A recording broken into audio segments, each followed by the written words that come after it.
This week, we saw Donald Trump face serious federal charges in a Miami court. The 27 charges range from espionage to obstruction of justice. But in light of the serious indictment, Donald Trump says his campaign has raised millions of dollars and seen a bump in the polls. Let's go live to our Washington correspondent, Annalise Nielsen. Annalise, what does this all mean for the upcoming presidential election? Well, I know it feels like it's too soon to be talking about it, but the primaries especially are well underway, and this is where the focus is. We have a number of trials already in play for Donald Trump next year. We don't know when this trial will be held just yet, but it's likely to run for at least a few weeks, if not potentially up to 2 months. And so this will be a dominating factor, especially when we consider how serious these charges are. Of those counts, as you mentioned, from espionage to obstruction of justice, if found guilty on any of those, he could be facing jail time. At the same time, we're likely going to have a jury trial, his legal team indicating that that was their preference. And so on that count, all you need is one person to not be on board and all of a sudden the whole thing's thrown out. But when it comes to the marketing of it all, Donald Trump had a fundraising event the same night he was indicted.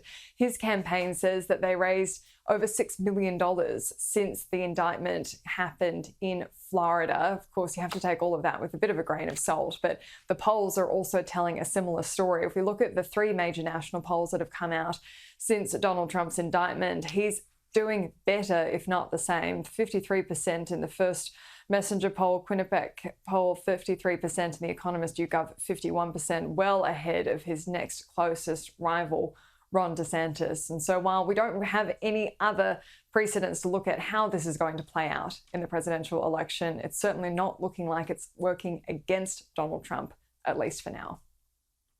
And Annalise, we also have on another front the US Secretary of State, Anthony Blinken, in China over the next few days, pursuing a diplomatic thaw. How significant is this visit?